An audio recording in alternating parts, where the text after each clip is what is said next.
What's up, YouTube? Today we are looking at Kilohearts' brand new free plugin called Compactor. So at its heart, it's a compressor and sidechain tool with some pretty special features that I want to talk about today. So anyway, let's dive in and have a look. So this is Compactor. As you can see, the interface is really easy to understand. It's really straightforward. Over here we have the threshold. Here we have the time settings. Here we have the different modes. And then we have the range, the stereo, and the mix.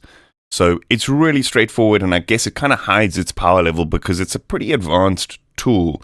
I want to talk about why I think this does things a little bit differently to a lot of the other compressors and sidechain tools that you kind of see on the market. I also want to talk about a couple of things that I kind of wish were maybe added, but at the same time, I guess it's so simple and straightforward that, you know, when we start thinking about like, oh, what sort of features we can add, the interface would be like a screen full of things with hundreds of knobs, and it would kind of get to the point where maybe it's a little bit too complicated. And the sort of additions that I wish we would see, there are workarounds which I want to talk about. So it's not train smash type stuff, but yeah, anyway, let's talk about that. So the first thing that I want to talk about this in the context of a sidechain tool, because I guess that's probably where it's going to be most popular, because it's kind of really good for that.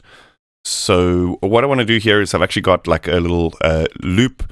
What I want to do is I want to show you why I think this tool is so good and so simple to set up for sidechaining, and also why I think maybe this attack might be a little bit confusing to a lot of people, because traditionally the attack in a compressor governs how long it takes to work.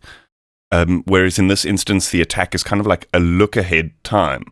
So this is really cool, because I want to talk about how, you know, most of the time when I'm setting up a sidechain, you'll actually see in this example, I'm using the Bitwig Dynamics tool, and here we can actually nest effects like plugins inside the sidechain input.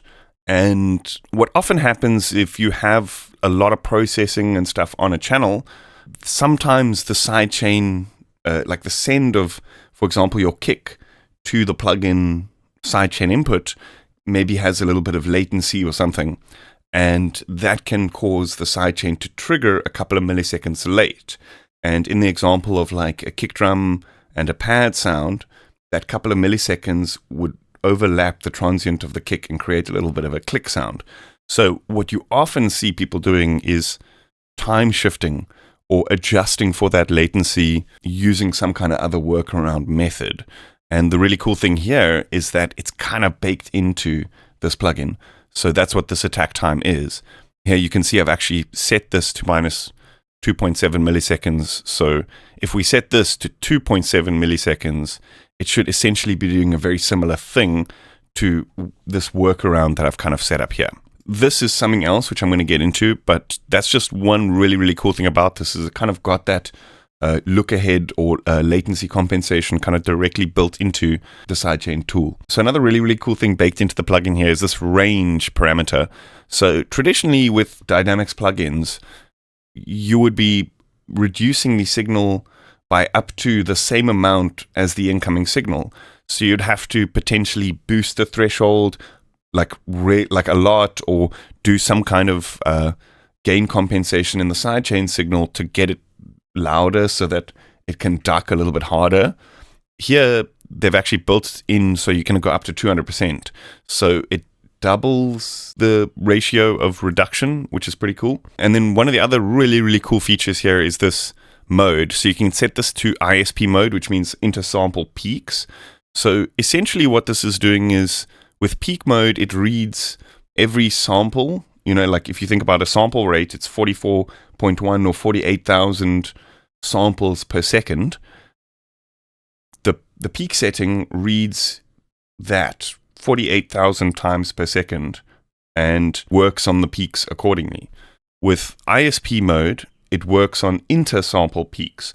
So I'm not quite sure how they've done it, whether there's some kind of like oversampling built into just the detection system here or something. But this mode essentially reads data in between the samples and reads those peaks. So you can kind of think about it as increasing that 48,000 reads per second to double or quadruple that or whatever the case is. So it's just a much snappier response than the peak mode, which is really, really cool. Okay, so yeah, okay, enough of that kind of technical blabbering. Let me show you how easy this is to set up and look at some examples here. So to enable the sidechain in the plugin, we need to set this to input 3 and 4.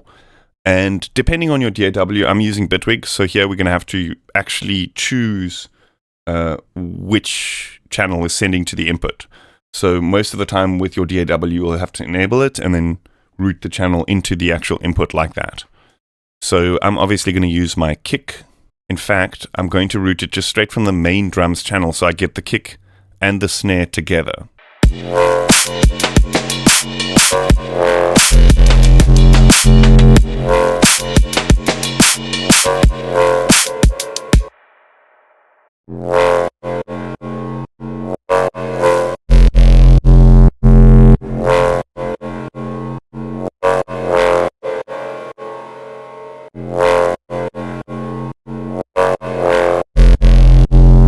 Obviously, it's very drastic. I haven't really dialed in the settings here, but even still, being that drastic is very clean.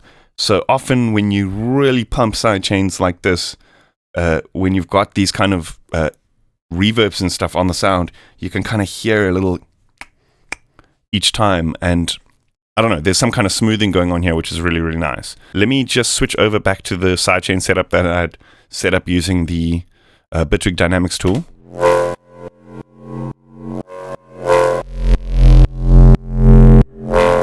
You hear that? You can sometimes hear these little thunks every now and then when it kicks in. And then often what I'll do is I'll just render that out and just clean those with fades and that kind of thing, because I haven't really found a tool that was just this easy to set up and that sounds this good. So, okay, yeah, let's dial this in a little bit, maybe reduce the range just so it's not as drastic.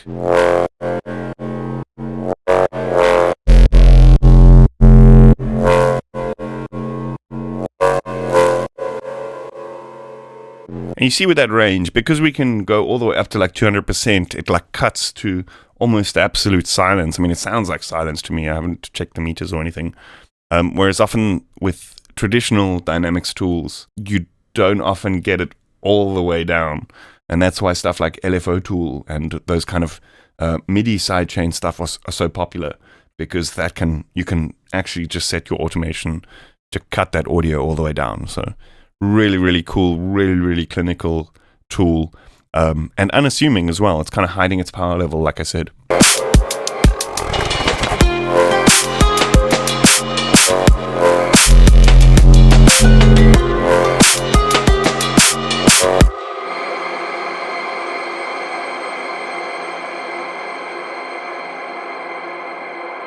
And now once we've set it up, we can actually just copy and paste it on whatever channel we want to set it to. So here, for example, we can put it like on the string sound if we want. Maybe not as drastic.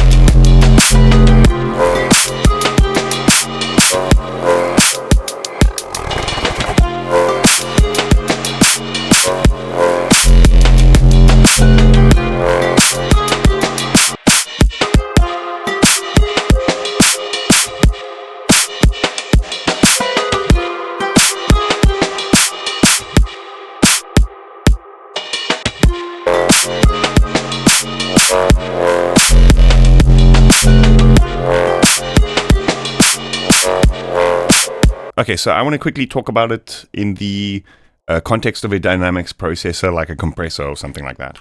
And specifically in the context of like a mix/master bus compressor. So here, it's really cool to set it into like RMS mode, because then it's a kind of smoother response and it kind of reacts to the overall track, as opposed to just clinical transients and that kind of thing. And we also have the ability to make each channel react independently.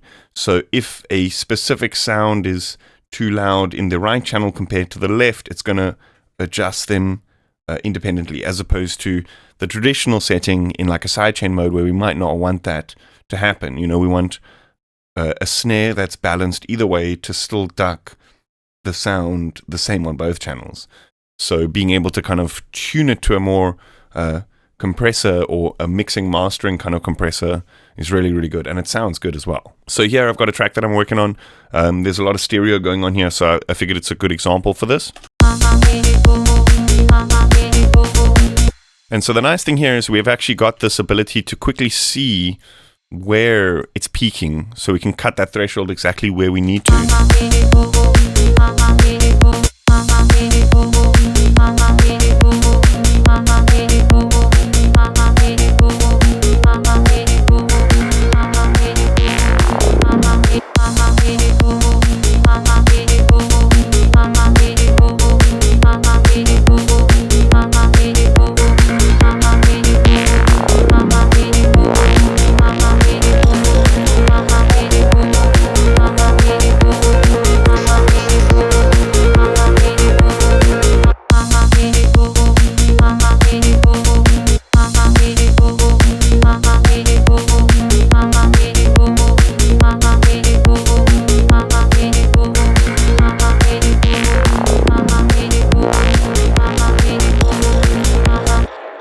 Because we've got this look ahead, even if you really squash the sound with your compression, you can still hear that transient clicking through nicely.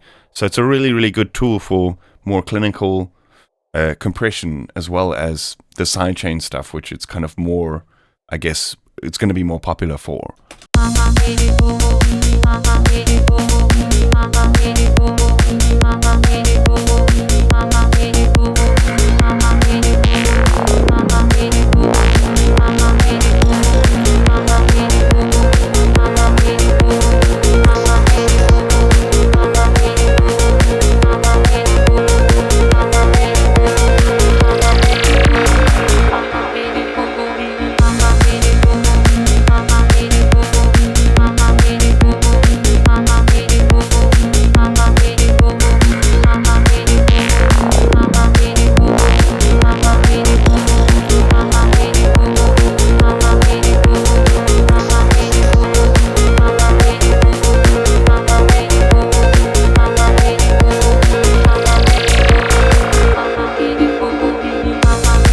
Okay, so like I said, one of the features that I wish we could see here is some kind of way of processing the sidechain input.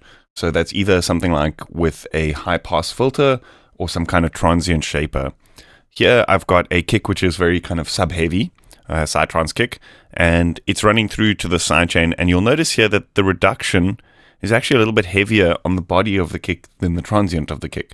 And we may not want that. You know, often with these kind of more sub-heavy kicks, we just want to use just the click of the transient as the sidechain source. So I'm going to make a quick example here by just processing the kick channel with some kind of EQ. And you'll notice here that just the transient then gets processed, right? So like I said, just having some kind of extra way of processing the incoming signal is hugely beneficial with this kind of thing. Even with like a compressor, with like a mix mastering style compressor, having a sidechain high pass is really, really good. But it's not a train smash because there are ways around this, right? So one thing also is, another thing is we could maybe see some kind of transient shaper. These are generally a little bit cleaner than having an EQ to change the signal, because you can kind of carve out the transient that way. Sometimes with like a high pass EQ, it can change the signal so that the transient is actually kind of like shifted, and that can change the timing a little bit. But again, here we can readjust that here with the look ahead attack. So it's not too much of a train smash whether you're using transient shaper or EQ, you know what I mean? But regardless, there is a sort of workaround, right? So let's say, for example, we decide to use an EQ. What we would want to do is put the EQ onto the kick channel, and then we want to put it into a group. And on the group, we want to turn the mix down so that this EQ is not actually affecting the sound that we hear. And then we can high pass it. And then back on this channel, the compactor channel, so we go over to the reverb channel over here, we want to change this sidechain input to no longer take from the kick, but to take from the effects layer chain EQ post. So it's taking the sidechain from the EQ, but the EQ is not affecting the sound that we hear.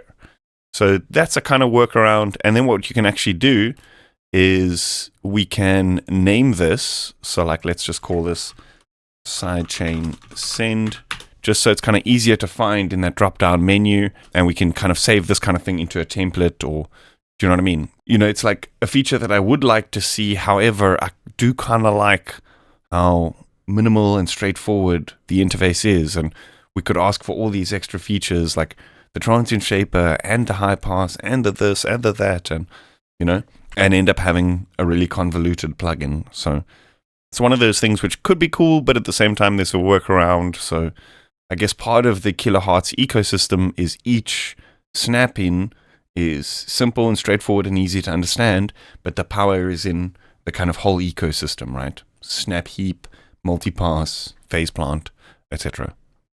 So yeah, that's about it. Okay, cool. Yep, that about sums it up.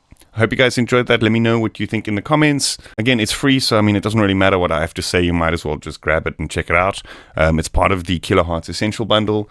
Works inside Snap Heap, Multipass, Phase Plant, all that good stuff. But yeah, that should explain to you why I think this is a really, really good tool. I hope you guys enjoyed that. Let me know what you think in the comments. And if you haven't yet, please consider hitting that like button and subscribing to the channel. I'll see you guys next time.